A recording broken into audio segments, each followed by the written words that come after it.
मान्य सांसदों, मान्य अध्यक्ष महोदया जी,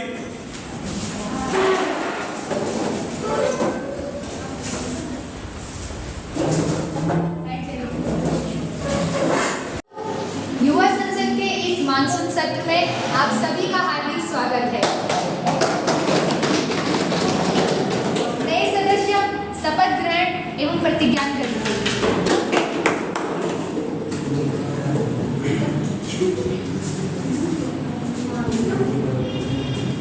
नान पवन मक्खन मंडल की उर्मियाक तीर्थी कपट तिरक सपट पणियानुते असली मई इनमें उर्मियाक नंबिक गयो विश्वास वेलपणियन इंद्रम इत्यादि एनुन मयु उर्मई पार्टियों मिलाई नेतृत्व इंद्रम उन्मायगा से पड़िवयन इंद्रम कालावली पेलियस सत्यम सेगिनेन नान्यक्रम कड़माई निर्वेटनेवेन नंद्री अहम अंजलि यहाँ लोकसभाया सदस्यत्व में निर्वाचित अस्मि ईश्वरस्य नाम्ना शपे यत् अहं विधिना स्थापितं भारतस्य संविधानं प्रति सत्यां श्रद्धां निष्ठां च धारयिष्ये। अहं भारतस्य प्रभुताम् अखण्डतां च अक्षुणां रक्षयिष्यामि तथा यत् पदं ग्रहीतुम् अहम् उद्युक्ता अस्मि तस्य कर्तव्यानि श्रद्धापूर्वकं निर्वक्ष्यामि। जय हिंद, जय भारत। कृष्णा जो लोकसभा का सदस्य निर्वाचित हुआ हूँ, सत्यनिष्ठा से प्रतिज्ञा करता हूँ कि मैं विधि द्वारा स्थापित भारत के संविधान के प्रति सच्ची श्रद्धा और निष्ठा रखूँगा। मैं भारत की प्रभुता और अखंडता अक्षुण्ण रखूँगा तथा जिस पद को मैं ग्रहण करने वाला हूँ उसके कर्तव्यों का श्रद्धापूर्वक निर्वहन करूँगा।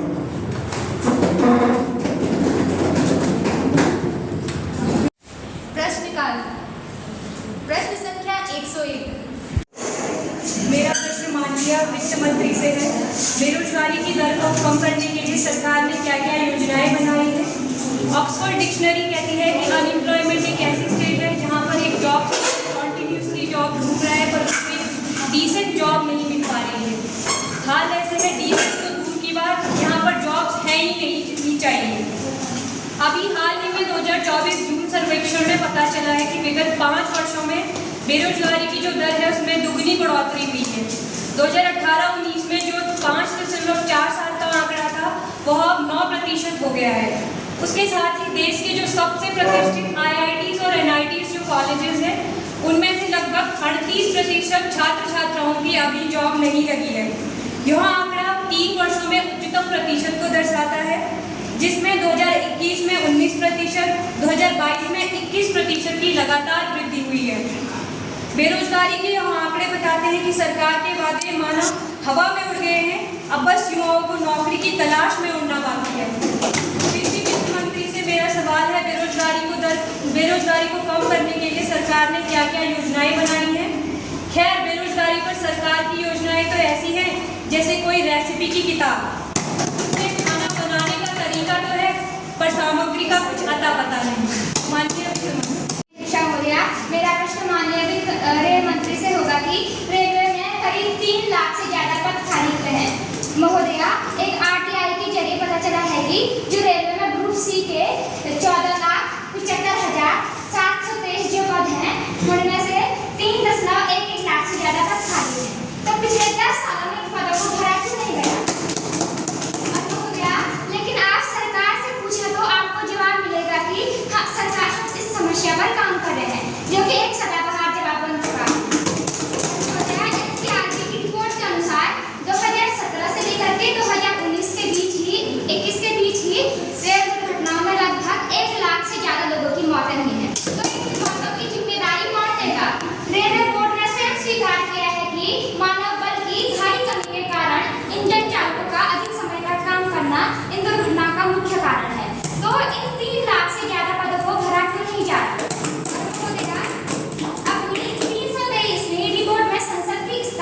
समिति ने रेलवे सुरक्षा आयोग मतलब कि जो CRS है कि सिफारिशों के प्रति रेलवे बोर्ड द्वारा दिखाई गई उपेक्षा के लिए रेलवे की आलोचना की थी। तो CRS केवल 8 से 10% दुर्घटनाओं की जांच करता है, तो CRS को मजबूत क्यों नहीं करेगा?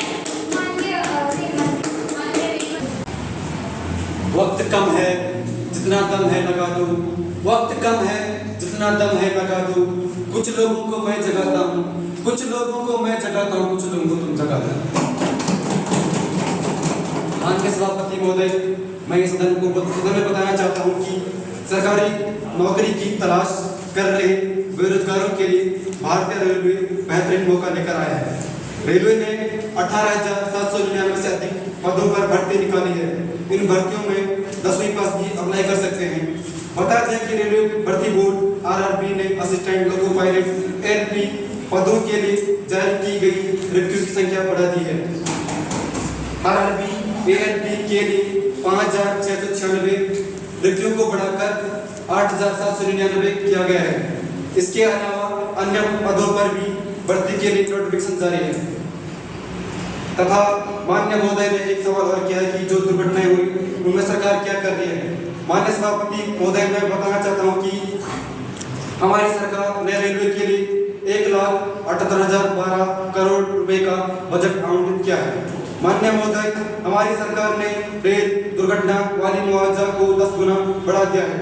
अब अगर ट्रेन हादसे में किसी की मौत हो जाती है तो उसके परिजनों को 50,000 रुपए की जगह 10 लाख रुपए सहायता राशि मिलेगी।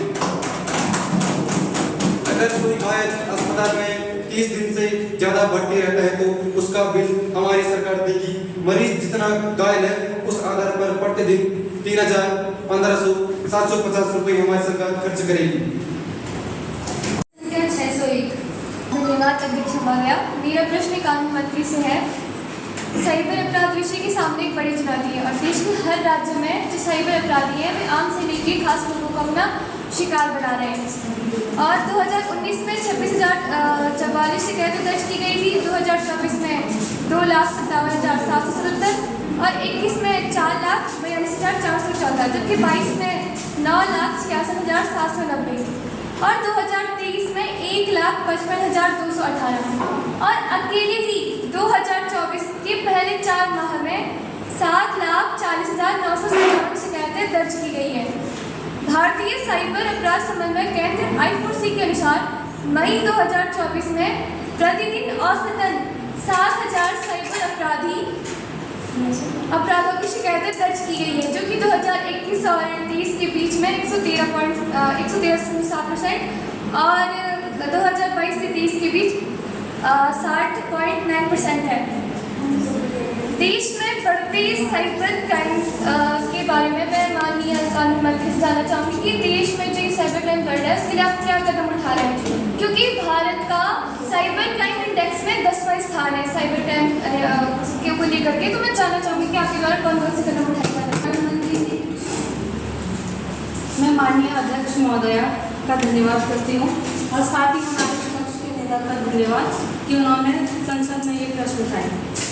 मान्यवर, हमारी सरकार द्वारा साइबर क्राइम के लिए कई सारे अभियान चलाए गए हैं और इसके लिए हमारे द्वारा साइबर जागरूकता अभियान चलाया गया और डेटा सुरक्षा कानून बनाया गया है तथा इसके लिए राष्ट्रीय साइबर फोरेंसिक प्रयोगशाला जो ऑनलाइन ऑफलाइन दोनों माध्यमों से सभी राज्यों केंद्र शासित प्रदेशों में पुलिस की सहायता के लिए फोरेंसिक सहायता प्रदान करती है।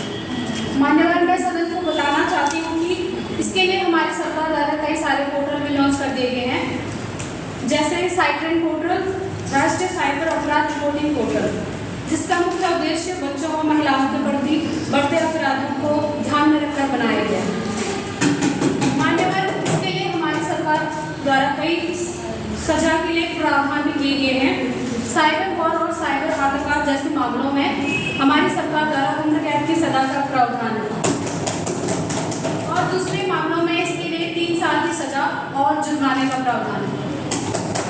116 मंत्रालय से है कि सत्ता दल प्रदर्शनकारी किसानों की परेशानी को दूर करने के लिए क्या कदम उठा रही है। इतना कुछ होने के बावजूद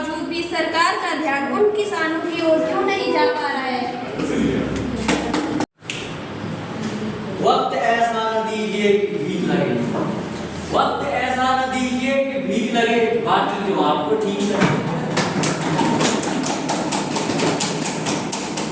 माननीय सभापति महोदय, सबसे पहले मैं विपक्ष नेता का धन्यवाद करना चाहूँगा जो उन्होंने संसद से समाप्त का प्रश्न उठाया। तो हमारे विपक्ष का कहना है कि किसान आत्महत्या क्यों कर रहे हैं, किसानों के लिए हमारी सरकार ने क्या कार्य किए हैं। तो मैं बताना चाहूँगा कि हमारी सरकार हमेशा से किसान के पक्ष में रही है और हमारी सरकार ने किसान के हितैषी में फैसले लिए हैं। सभापति महोदय, मैं आपके सामने कुछ आंकड़े प्रस्तुत करना चाहूँगा। सन 1995 से 2014 के बीच 2,96,438 किसानों ने आत्महत्या की, लेकिन यही आंकड़ा घटकर 2022-23 में 1,47,000 के आसपास पहुंचा है। अध्यक्ष महोदय, हालांकि विपक्ष ने एक ऐसा प्रश्न संसद में उठाया है जो हमेशा से संसद में घूमता हुआ दिखाई दे रहा है, लेकिन फिर भी हमारी सरकार इस पर कार्य कर रही है और किसानों के हित के लिए फैसले ले रही है। लेकिन किसान हितों के लिए जो खराब सरकारी नीतियां, भ्रष्टाचार पर कड़ी कार्रवाई की जाएगी, कृषि कीटनाशकों की भूमिका पर हमारी सरकार द्वारा विशेष ध्यान दिया जा रहा है, अच्छे किस्म के बीज किसानों को उपलब्ध कराया जाएगा। और जो कृषि के क्षेत्र में मैं बजट बता दूं तो कृषि के क्षेत्र में 1.52 लाख करोड़ का बजट हमारी सरकार ने पास किया है। जानता हूं मैं सवाल उठाएगा कि ये बजट खा दिया है, कहाँ गया है, तो उनको बताना चाहूँगा कि हमारी सरकार ने बजट पास कर दिया है और किसान के हित के लिए जो बजट पहले सरकार थी उससे दोगुना बजट हमारी सरकार ने पारित किया है। सभापति महोदय, कुछ आंकड़े आपके समक्ष और प्रस्तुत करना चाहूँगा। बजट 2013-14 में 27,663 करोड़ रुपए, लेकिन यही 2024-25 में और बढ़कर 1,32,470 करोड़ रुपए केवल कृषि विभाग का है। अगर आप कृषि विभाग से संबंधित और विभाग जोड़ लिए जाए तो कुल बजट 1,75,446.55 करोड़ हो जाता है। धन्यवाद। झूठा दिलासा जो देती है वो सरकार निकम्मी है और जो सरकार निकम्मी है वो सरकार बदलती है। धन्यवाद अध्यक्ष महोदय जो मुझे बोलने का मौका दिया। माननीय महोदय, मेरा सवाल कानून मंत्री जी से है। मेरा सवाल यह है कि हमारे देश में 20% आबादी जो कि 10 से 75 वर्ष के बीच आती है वो एक ऐसे नशे की चपेट में आ गई है जो कि जिसके अंतर्गत बच्चे भी आते हैं। माननीय महोदय, मेरा सवाल आपसे है कि आप भारत देश में जो नशीली दवाएं हैं उनकी रोकथाम के लिए आपके द्वारा क्या कदम उठाए गए? मैं माननीय अध्यक्ष महोदया का धन्यवाद करती हूँ और साथ ही हमारे विपक्ष के नेता का धन्यवाद कि उन्होंने संसद में ये प्रश्न उठाए। मान्यवर, इसके लिए हमारी सरकार द्वारा कई सारे अभियान चलाए गए हैं।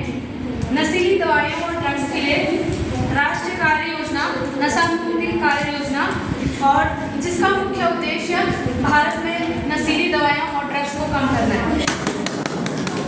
मान्यवर, इसके लिए हमारी सरकार द्वारा कई सारे पोर्टल भी लॉन्च कर दिए गए हैं, जैसे निदान पोर्टल, निकोट पोर्टल। और मैं सदन को बताना चाहती हूँ कि नारकोटिक्स कंट्रोल ब्यूरो (NCB) के अनुसार विगत 3 वर्षों से 89,000 से अधिक क्षेत्रों में जो फुटबॉल मैदान के बराबर है उन क्षेत्रों में नशीली दवाइयों की खेती को नष्ट कर दिया गया है। NCB के अनुसार विगत 3 वर्षों से 3,000 करोड़ रुपए से अधिक मूल्य की 6.7 लाख किलोग्राम से अधिक दवाइयों को जब्त कर दिया गया है। मान्यवर, ड्रग्स और क्राइम पर भारत संयुक्त राष्ट्र कार्यालय 7% अफीम, 2% हेरोइन जैसी नशीली दवाइयों को जब्त कर चुका है और इसके लिए सरकार का लक्ष्य 2047 तक रखा गया है, जो कि निरंतर प्रयास के मार्ग पर है। 280। धन्यवाद अध्यक्ष महोदया। मेरा प्रश्न है कि आज भी देश के कई ग्रामीण क्षेत्रों में चिकित्सा की सुविधाएं पूर्ण रूप से उपलब्ध नहीं हो पाई हैं तथा उन क्षेत्रों के लोगों को बड़ी कठिनाइयों का सामना करना पड़ता है क्योंकि सरकार उन क्षेत्रों की ओर ध्यान नहीं दे रही है। तो महोदया मैं माननीय स्वास्थ्य मंत्री से कहना चाहती हूँ कि वे इस समस्या पर क्या कदम उठाना चाहते हैं। मंत्री जी। धन्यवाद सभापति महोदय। मैं इस प्रश्न का जवाब आपको केवल 2 योजनाएं बता के ही दूंगा। पहली है प्रधानमंत्री जीवन ज्योति बीमा योजना, जिसके तहत नव वर्ष के इस वर्ष के मानसून बजट में हमें 2,400 करोड़ रुपए का बजट पारित हुआ है और ये बजट ग्रामीण क्षेत्रों में चल रहे अभावों और आनुवंशिक बीमारियों, महिलाओं के स्वास्थ्य को लेकर, वृद्धों के स्वास्थ्य को लेकर एवं बाल स्वास्थ्य को लेकर इस बजट में कई हमारी सहायता की है और इस बजट को पारित करने के लिए हमारे प्रधानमंत्री जी ने हमें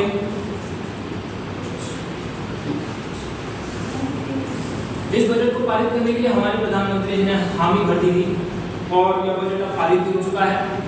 आप ग्रामीण क्षेत्रों की स्वास्थ्य सुरक्षाओं को लेकर चिंतित बिल्कुल ना हो, क्योंकि प्रधानमंत्री स्वास्थ्य सुरक्षा योजना के तहत हमने 90,000 करोड़ के बजट के प्रयोग का हमने प्रावधान रखा है, जो वहाँ कैंसर और न्यूरो से संबंधित बीमारियों को दूर करने के लिए वहाँ प्रॉपर सुविधाएं पहुँचाएंगे। धन्यवाद।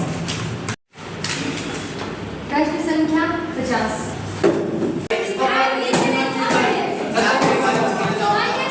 शांति बनाए रखें। महोदय, मैं आपके माध्यम से कहना चाहूंगा कि गिरगिट बैठे सिंहासन पर गधे लगाते तेल, संसद की मर्यादा। गिरगिट बैठे सिंहासन पर गधे लगाते तेल, बीन बजाते बाज महोदय, मगरमच्छ चलाते रेल। जिस रेल टिकट पर लिखा रहता है हैप्पी जर्नी रेलवे, क्या वो रेलवे सच में जनता की हैप्पी जर्नी चाहता है या नहीं? सुरक्षा और भरोसा ये दूसरे के नाम देश के प्रमुख पत्राचार में लिखित हैं। उसमें लिखा है यात्रीगण अपनी सुरक्षा स्वयं करें और रेलवे प्लेटफॉर्म में भी बहुत सुंदर सी और अच्छी आवाज में बोल दिया जाता है यात्रीगण कृपया ध्यान दें, गाड़ी नंबर 1 2 4 0 0 प्लेट नंबर 4 नंबर पे आने वाली है। गुमराह किया जाता है जनता को। क्या कारण है कि 4 नंबर पे आने वाली ट्रेन पटरी से उतर जाती है? क्यों? आम आदमी अपनी सुरक्षा स्वयं कर लेगा, लेकिन जब आपकी ट्रेन पटरी से उतर जाती है तब कौन करेगा? मान्यवर, आपके माध्यम से प्रश्न पूछना चाहता हूं मैं, बुलेट ट्रेन के निर्माण की वर्तमान स्थिति क्या है? साथ ही सरकार भारत में बुलेट ट्रेन कब तक चलाने का विचार है या है भी या नहीं, और उसकी कवरेज नेटवर्क का पूरा ब्यौरा क्या है? मैं सबसे पहले वर्ग से कहना चाहता हूँ कि वो संसद में अच्छे शब्दों का चयन करें, संसद की मर्यादा को हम न करें। मैं बुलेट ट्रेन, आपका क्वेश्चन है कि बुलेट ट्रेन भारत में कब तक चलेगी, तो बुलेट ट्रेन परियोजना की देखरेख करने वाली national high speed rail corporation के लिए आवंटन को वित्त वर्ष 2024-25 के लिए 25,000 करोड़ रुपए तक बढ़ा दिया गया है, जो पिछले वर्ष 18,592 करोड़ रुपए था। महोदय, मैं बताना चाहता हूँ कि बुलेट ट्रेन की वर्तमान स्थिति क्या है। Mumbai Ahmedabad high speed rail corridor का निर्माण अप्रैल 2020 में शुरू हुआ और गुजरात से होकर गुजरने वाला 352 किलोमीटर का खंड 2027 में पूरी तरह खुल जाएगा। महोदय, ये वादे कब तक चलेंगे? महोदय, मैं कहना चाहूंगा संसद झूठ बोलने की जगह नहीं है। 2027 तक बुलेट ट्रेन आ जाएगी, बुलेट ट्रेन भारत में। Mumbai Ahmedabad bullet train project की लागत 1,08,000 करोड़ रुपए है। इसमें से 10,000 करोड़ केंद्र सरकार खर्च करेगी तथा महाराष्ट्र और गुजरात सरकार 5,000 करोड़ रुपए खर्च करेगी। मेरा प्रश्न माननीय विदेश मंत्री से है। भारत में अंतर्राष्ट्रीय व्यापार को बढ़ावा देने के लिए सरकार क्या कदम उठा रही है? भारत में घरेलू लॉजिस्टिक लागत यानी कि जीडीपी का लगभग 14% है, जबकि विकसित देशों में यह 8 से 10% है। उच्च लॉजिस्टिक लागत यह दर्शाता है कि सरकार को अवसंरचना में सुधार लाना चाहिए।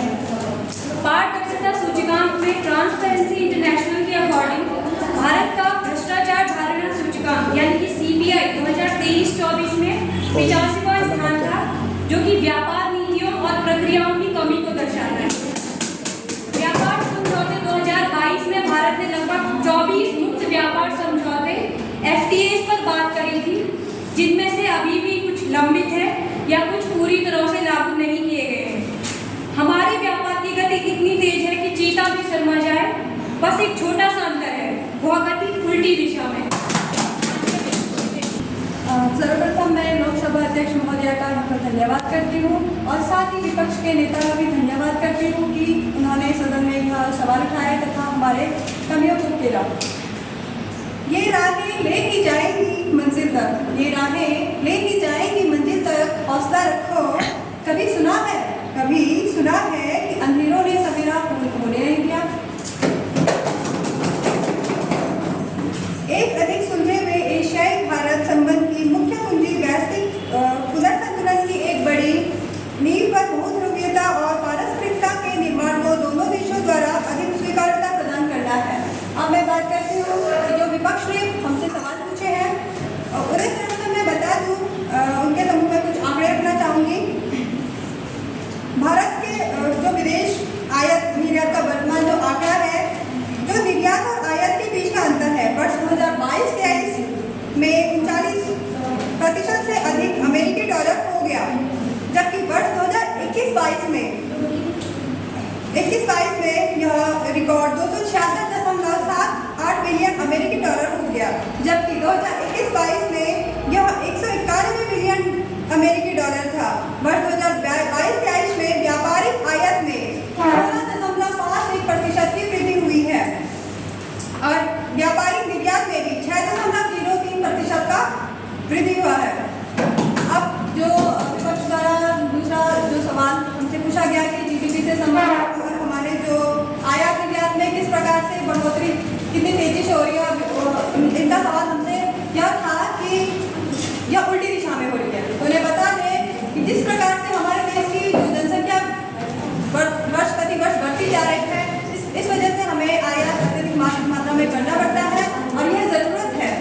तो उन्हें बता दें कि इस वर्ष हमारे भारत द्वारा, हमारे विदेश मंत्रालय द्वारा, हमारी सरकार द्वारा मुक्त व्यापार समझौते किए जा रहे हैं, यानी कि फ्री ट्रेड एग्रीमेंट, जिसके द्वारा हमारे आयात निर्यात में बढ़ोतरी हो रही है और जीडीपी में भी बढ़ोतरी हो रही है।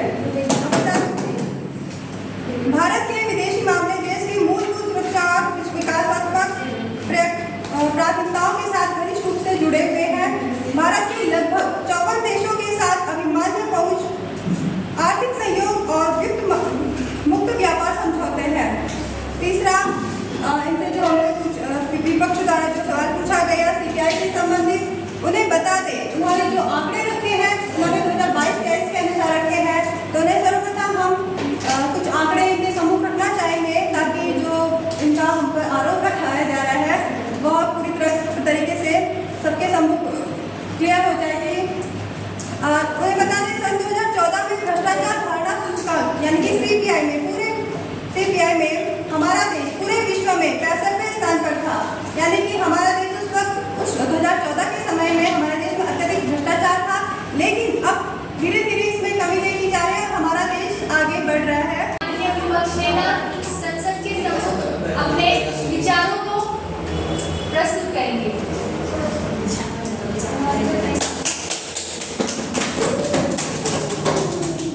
धन्यवाद स्पीकर महोदया, आपका तहे दिल से धन्यवाद करती हूँ कि आपने मुझे काफी देर बाद मौका दिया बोलने का। तो आप सबसे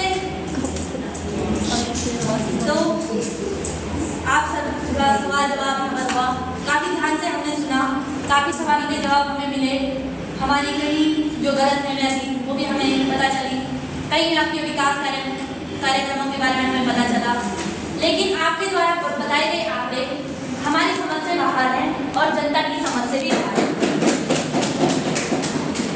माफ करें पक्ष महोदय, लेकिन हमारे सवालों के जो जवाब आपने दिए हैं उसे देखकर लगता है कि आपके कॉन्फिडेंस को हमने उड़ा दिया है। आपका बजट विकसित कम और विचलित ज्यादा है। तो मैं बात करती हूँ सबसे पहले कानून मंत्री जी आपसे।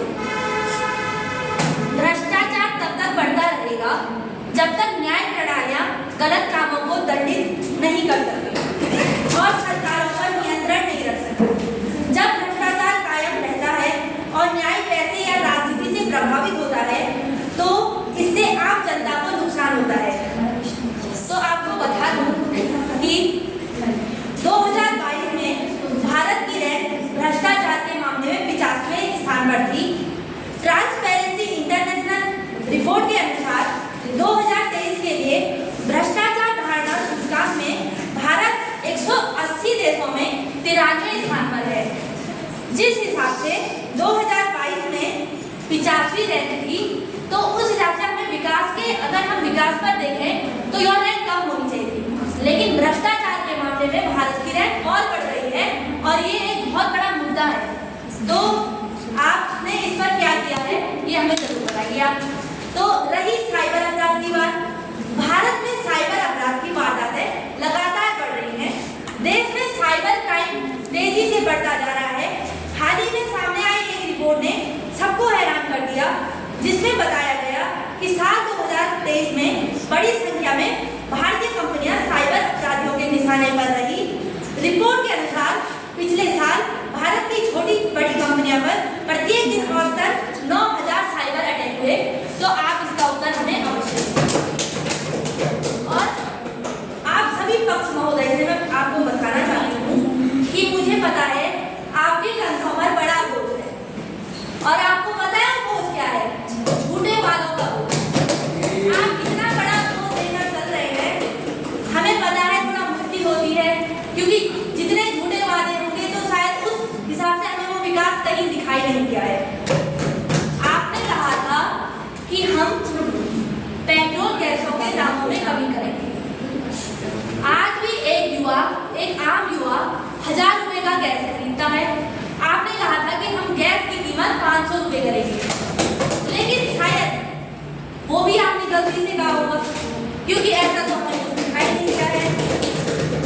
और माननीय स्पीकर महोदय, सबसे बड़ी बात कहना चाहती हूँ, प्रधानमंत्री जी द्वारा कहा गया था कि मनरेगा खड्डे खोदने की योजना है, और उसके बाद जब चुनाव का समय आया तो उन्होंने कहा कि मनरेगा से रोजगार प्राप्त होगा।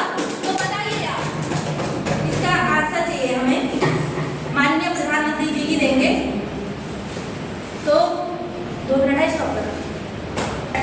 तो अभी सबसे बड़ा जो मुद्दा चल रहा है वो है अग्निवीर का। तो उस पर मैंने कुछ लिखा है, तो फरमाती हूँ कि ख्याल होता नेताओं को तो जनता बेहाल न होती, कि ख्याल होता नेताओं को तो जनता बेहाल न होती, पैसा इनकी भूख न होती तो शहीद सैनिकों पर राजनीति न होती। अगर पैसा इनकी भूख न होती तो शहीद सैनिकों पर राजनीति न होती। तो आप सभी को जैसे पता है कि अग्निवीर एक सबसे बड़ा मुद्दा बनके उभर रहा है। कहीं ना कहीं युवाओं को इससे बहुत परेशान है हर युवा। तो आपके द्वारा अग्निवीर 3 साल का कराया गया था, उसके बाद आपने उसमें बढ़ोतरी करके 5 साल कराया, फिर आपने उसमें बढ़ोतरी करके 7 साल करवा दिया, और अभी पहले आपने कहा था कि हम 25% लोगों को परमानेंट रख देंगे, फिर आपने कहा था कि हम 50% लोगों को परमानेंट रख देंगे। तो कहीं ना कहीं ये एक जॉब का मजाक बन चुका है। एक युवा समझ नहीं पा रहा है कि ये चल क्या रहा है। कभी आप उनको 3 साल के लिए रख रहे हैं, कभी आप उनको 5 साल के लिए रख रहे हैं। ये कुछ नहीं हो रहा है, सिर्फ भारत के युवाओं के साथ खेल हो रहा है और मजाक हो रहा है। तो हमें बताइए कि आपने ये क्योंकि देश अभी विकासशील प्रगति पर है। लेकिन आप बार बार इसमें बदलाव क्यों कर रहे हैं, बार बार इस चीज में संशोधन क्यों हो रहा है? क्या आप अपने वादों पर टिक क्यों नहीं रहे? आप अपने वादों पर ही बताइए। और सबसे बड़ी बात, टैक्स। आज बड़े से बड़ा बीजेपी समर्थक गुस्सा जाहिर करने लगा जब सरकार ने टैक्स वसूली, मतलब जो टैक्स बढ़ा दिया है हर चीज पर, हर एक चीज पर, शिक्षा पर टैक्स। सबसे बड़ी बात है कि शिक्षा पर टैक्स लगाया जा रहा है। कहीं लोग गरीब घरों से आते हैं, मिडिल क्लास लोग हैं, तो आप शिक्षा जैसी चीजों पर टैक्स लगा रहे हैं, तो ये सरासर गलत है।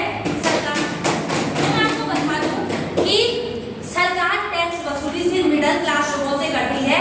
ये जो करोड़पति लोग हैं इनको खाली फायदे ही फायदे दिए जाते हैं। तो शिक्षा, चिकित्सा, बिजली, साफ पानी और साफ हवा के लिए तक टैक्स भरना पड़ रहा है। जब एक आम व्यक्ति बाजार में जाकर कोई सामान खरीदता है तो उसे जीएसटी देना पड़ता है।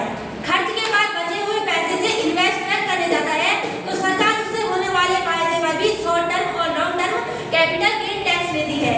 अब तो मेहनत से खरीदी गई प्रॉपर्टी को बेचने पर उसे इंडेक्शन बेनिफिट नहीं मिलेंगे।